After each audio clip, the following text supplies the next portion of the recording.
idea held by generations of citizens. Victory, hope. And individually, collectively, do the best we can. This is your victory. Thank you, everybody. It's great to see you. And hello, class of 2024. This is so exciting. It's an incredible feeling to be here with you, and I am so excited to join you today. Really, you have no idea how excited I am. Keep in mind, this is literally only the second time I've ever set foot on a college campus. Second time ever. But for some reason, you are giving me a doctorate degree. I just came here to give a speech, but I get to go home as Dr. Roger. That's a pretty nice bonus. So, Dr. Roger, this has to be my most unexpected victory ever. Thank you. President 𝐒𝐨𝐬𝐧, the Board of Trustees, faculty members, thank you for this honor. President 𝐒𝐨𝐬𝐧, I'm incredibly grateful, and I'll try my best not to choke. I'm a little bit outside of my comfort zone today. This is not my usual scene, and these are not my usual clothes. Do you dress like this every day at Dartmouth? The robe is hard to move in. Keep in mind I've worn shorts almost every day for the last 35 years. I'm not a person who gives a lot of speeches like this. Maybe the worst, but an important speech was when I started on the Swiss national team. I was only 17 years old and I was so nervous I couldn't even say more than 4 words. Happy to be here. Well, here we are 25 years later and I still feel a little nervous. But I've got a lot more than 4 words to say to you. Starting with, I'm happy to be here. Happy to be with you here on the green. As you might have heard, grass is my favorite surface. A big green, it must be destiny.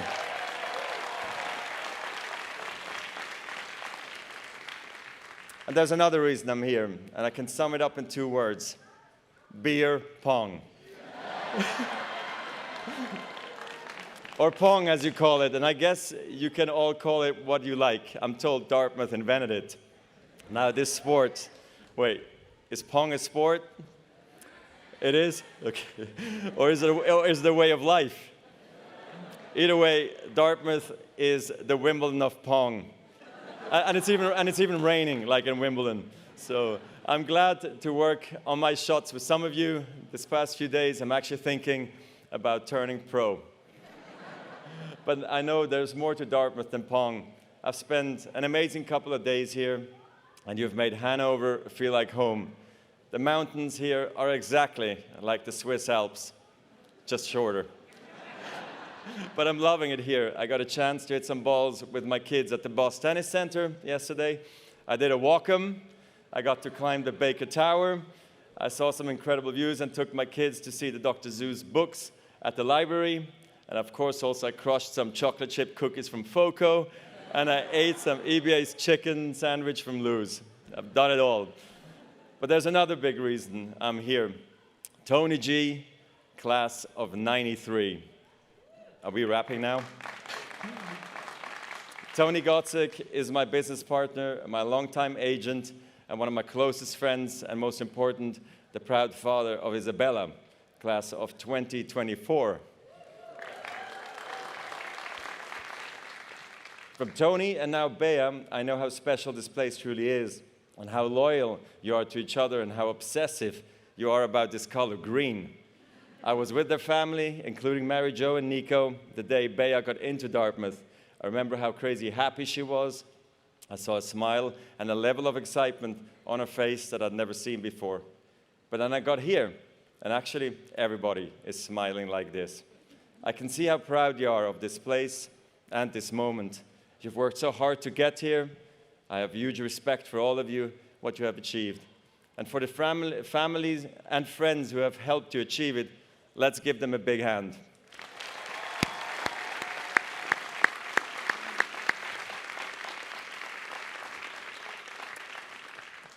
I'm even more impressed because I left school at the age of 16 to play tennis full-time, so I never went to college. But I did graduate recently. I graduated tennis. I know the word is retire. Roger Federer retired from tennis. Retired, the word is awful.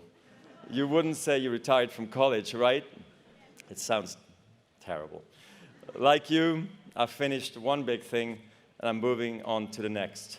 Like you, I'm figuring out what that is. Graduates, I feel your pain. I know what it's like when people keep asking what your plan is for the rest of your life. They ask me, now that you are not a professional tennis player, what do you do? I don't know, and it's okay not to know. So what do I do with my time? I'm a dad first, so I guess I drive my kids to school. I play chess online against strangers. I vacuum the house. No, in truth, I'm loving the life of a tennis graduate. I graduated tennis in 2022, and you are graduating college in 2024. So I have a head start in answering the questions of what's next. Today, I want to share a few lessons I've relied on through this transition. Let's call them tennis lessons. I hope they will be useful in the world beyond Dartmouth. So here's the first. Effortless is a myth. I mean it. I say that as someone who has heard that word a lot. Effortless. People would say my play was effortless. Most of the time, they meant it as a compliment. But it used to frustrate me when they would say, he barely broke a sweat. Or he's even trying. The truth is, I had to work very hard to make it look easy. I spent years whining, swearing, throwing my racket before I learned to keep my cool. The wake-up call came early in my career when an opponent at the Italian Open publicly questioned my mental discipline. He said, Roger will be the favorite for the first 2 hours, then I'll be the favorite after that. I was puzzled at first, but eventually I realized what he was trying to say. Everybody can play well the first 2 hours. You're fit, you're fast, you're clear, and after 2 hours, your legs get wobbly, your mind starts wandering, and your discipline starts to fade. It made me understand I have so much work ahead of me, and I'm ready to go on this journey. I get it. My parents, my coaches, my fitness coach, everyone had been calling me out. And now even my rivals were doing it. Players, thank you. I'm eternally grateful for what you did because you made me work harder. So I started to train harder, a lot harder actually. But then I realized winning effortlessly is the ultimate achievement. I got that reputation because my warm-ups at the tournaments were so casual that people didn't think I'd been training hard. But I had been working hard before the tournament when nobody was watching. Maybe you've seen a version of this at Dartmouth. How many times did you feel like your classmates were racking up A after A without even trying while you were pulling all-nighters? Loading up on caffeine maybe, or crying softly in a corner of Sanborn Library? Hopefully, like me, you learned that effortless is a myth. I didn't get where I got on pure talent alone. I got there by trying to outwork my opponents. I believed in myself, but belief in yourself has to be earned. There was a moment in 2003 when my self-belief really kicked in. I was at the ATP finals where only the best 8 players qualify. And I beat some of the top players I really, really admired by aiming right at their strength. Before, I would run away from their strength. If a guy had a strong forehand, I would try to hit his backhand. But now, I would try to go after his forehand. I tried to beat the baseliners from the baseline. I tried to beat the attackers by attacking. I tried to beat the net rushers from the net. I took a chance by doing that. So why did I do it? To amplify my game and expand my options. You need a whole arsenal of strength. So if one of them breaks down, you've got something left. When your game is clicking like that, winning is easy, relatively. Then there are days when you just feel broken. Your back hurts, your knee hurts, had that a lot. Maybe you're a little sick or scared. But you still find a way to win. And those are the victories we can be most proud of. Because they prove that you can win not just when you're at your best, but especially when you aren't. Yes, talent matters. I'm not going to stand here and tell you it doesn't. But talent has a broad definition. Most of the time, it's not about having a gift. It's about having grit. In tennis, a great forehand with sick racket head speed can be called a talent. But in tennis, like in life, Discipline is also a talent, and so is patience. Trusting yourself is a talent. Embracing the process, loving the process is a talent. Managing your life, managing yourself, these can be talents too. Some people are born with them. Everybody has to work at them. From this day forward, some people are going to assume that because you graduated from Dartmouth, it all is going to come easy for you. And you know what? Let them believe that, as long as you don't. Okay, second lesson. It's only a point. Let me explain. You can work harder than you thought possible and still lose. I have many times. Tennis is brutal. There's no getting around the fact that every tournament ends the same way. One player gets a trophy, every other player gets back on a plane, stares out of the window, and thinks, how the hell did I miss that shot? Imagine if today only one of you got a degree. Congratulations, this year's graduate. Let's give her a hand. The rest of you, the other 1,000 of you, better luck next time. So, you know, I tried not to lose, but I did lose, sometimes big. For me, one of the biggest was the finals at Wimbledon in 2008, me versus Nadal. Some call it the greatest match of all time. Okay, all respect to Rafa, but I think it would have been way, way better if I had won. Losing at Wimbledon was a big deal because winning Wimbledon is everything. Obviously, except winning that Dartmouth Master Pong title sophomore summer it is. I mean, I've gotten to play in some amazing venues around the world. But when you have the chance to walk onto center court at Wimbledon, the cathedral of tennis, and when you finish as the champion, you feel the magnitude of the moment, and there's nothing like it. In 2008, I was going for a record 6 consecutive title. I was playing for history. I'm not going to walk you through the match point by point. If we did, we would be here for hours, almost 5 hours to be exact. There were rain delays. The sun went down. Rafa won 2 sets. I won the next 2 sets in tie breaks. And we found ourselves at 7-all in the 5th. I understand why people focus on the end. The final minute is so dark I could barely see the chalk on the grass. But looking back, I feel like I lost at the very first point of the match. I looked across the net and I saw a guy who just a few weeks earlier crushed me in straight sets at the French Open. And I thought, this guy is maybe hungrier than I am. And he's finally got my number. It took me until the 3rd set before I remembered, hey buddy, you're the 5-time defending champion, and you're on grass, by the way. You know how to do this. But I came too late, and Rafa won, and it was well-deserved. Some defeats hurt more than others. I knew I would never get another shot at 6 in a row. I lost Wimbledon, I lost my #1 ranking, and suddenly people said, he had a great run. Is this the changing of the guard? But I knew what I had to do. Keep working and keep competing. In tennis, perfection is impossible. In the 1,526 singles matches I played in my career, I won almost 80% of those matches. Now, I have a question for you. What percentage of points do you think I won in those matches? Only 54%.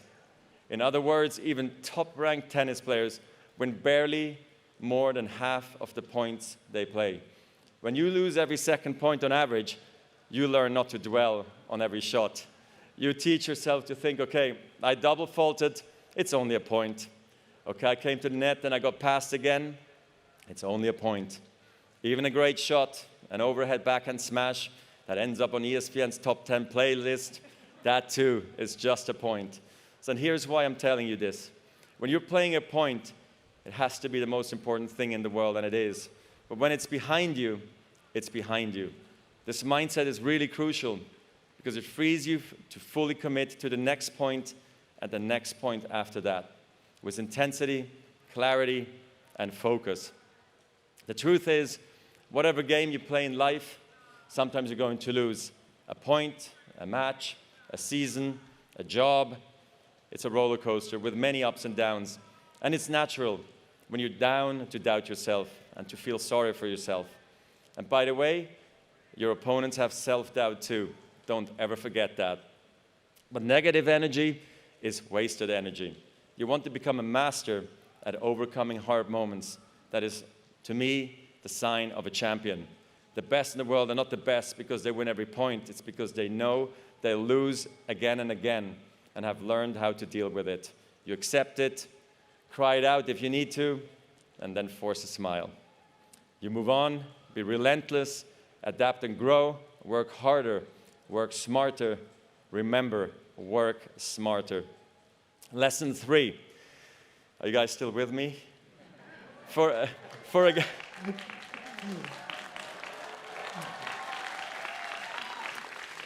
a guy who left school at 16, this is a lot of lessons as well for me too. So here's the third one. Life is bigger than the court. A tennis court is a small space, 2,106 square feet to be exact. That's for singles matches. Not much bigger than a dorm room. Okay, make that 3 or 4 dorm rooms in Mass Row. I worked a lot, learned a lot, and ran a lot of miles in that small space. But the world is a whole lot bigger than that.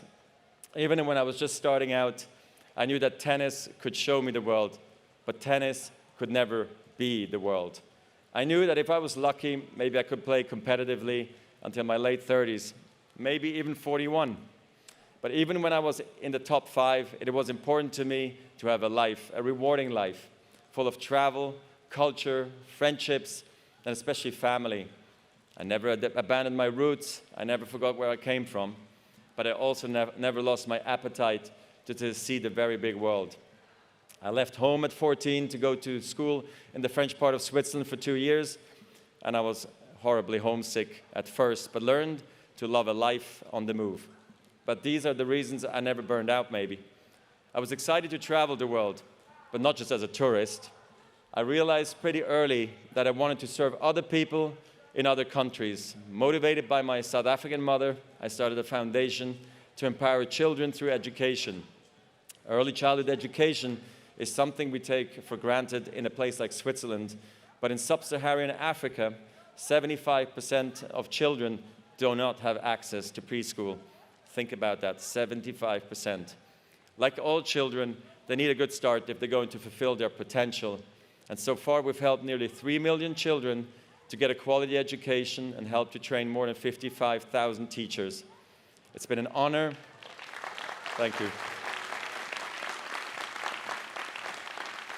It's been an honor and it's been humbling. An honor to help tackle this challenge and humbling to see how complex it is. Humbling to try to read stories to children in one of the languages of Lesotho. Humbling also to arrive in rural Zambia and have to explain what tennis actually is. I vividly remember drawing a tennis court on the chalkboard for the kids to see because I asked them what tennis was, and one kid said, "It's the one with the table, right? With the paddles?" Pong again. It's everywhere.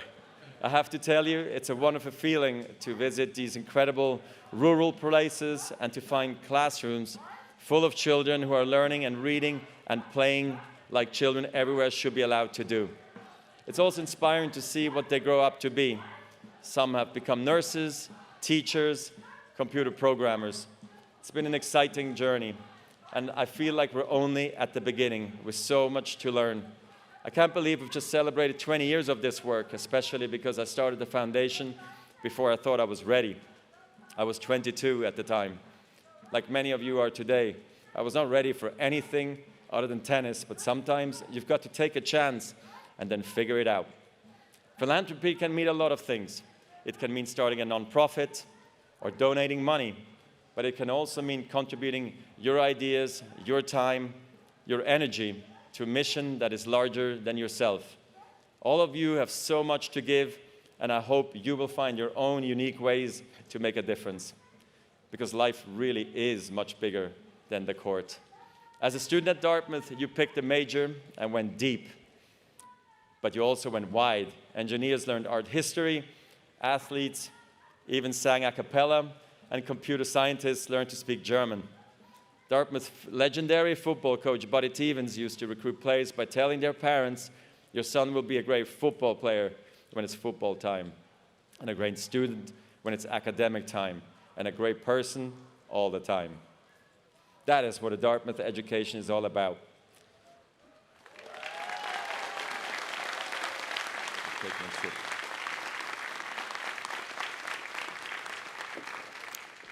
Tennis has given me so many memories, but my off-court experiences are the ones I carry forward just as much. The places I've gotten to travel, the platform that lets me give back, and most of all, the people I've met along the way. Tennis, like life, is a team sport. Yes, you stand alone on your side of the net, but your success depends on your team, your coaches, your teammates, even your rivals. All these influences help you to make you who you are. It's not an accident that my business partnership with Tony is called Team 8, a play on words, teammate. All the work we do together reflects that team spirit, the strong bond we have with each other and our colleagues, and the athletes we represent, and with partners and sponsors. These personal relationships matter the most. I learned this way of thinking from the best, my parents, of course. They've always supported me, always encouraged me, and always understood what I most wanted and needed to be. A family is a team. I feel so very lucky that my incredible wife, Mirka, who makes every joy in my life even brighter, and our 4 amazing children, Myla, Charlene, Leo, and Lenny, are here with me today. And more important, that we are here for each other every day. Graduates, I know the same is true for you. Your parents, your families, they made the sacrifices to get you here, and they have shared your triumphs and your struggles. They will always, always be in your corner.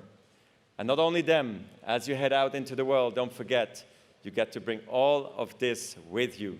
This culture, this energy, these people, this color green. It's everywhere.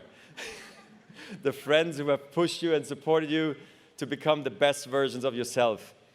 The friends who will never stop cheering for you, just like today. And you will keep making friends in the Dartmouth community, possibly even today. So right now, turn to the people on your left and on your right.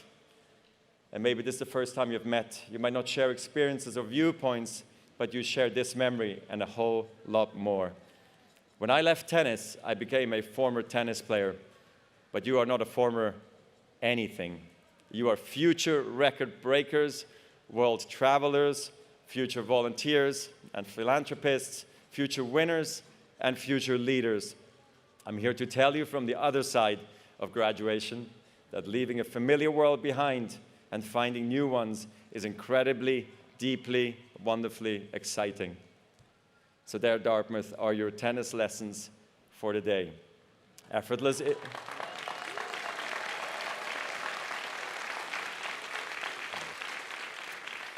Effortless is a myth, as we heard. It's only a point. Life is bigger than the court. Wait, I got one more lesson. President 𝐒𝐵𝒈𝒄, can I have my racket real quick?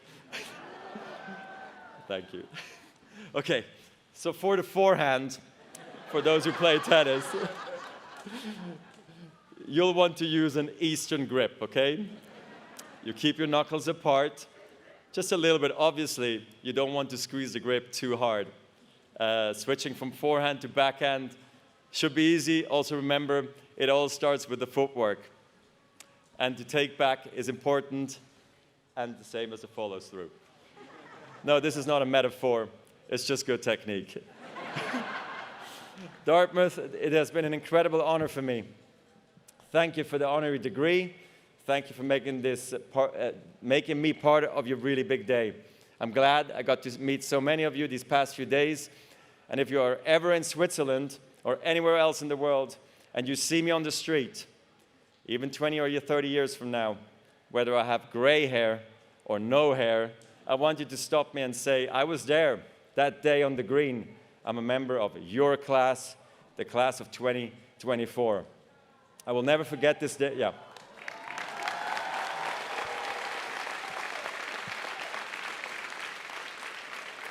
I will never forget this day, and I know you won't either. You have worked so hard to get here and left nothing on the court or the pong table. From one graduate to another, I can't wait to see what you all do next. Whatever game you choose, give it your best. Go for your shots, play free, try everything. And most of all, be kind to one another and have fun out there. Congratulations again, class of 2024.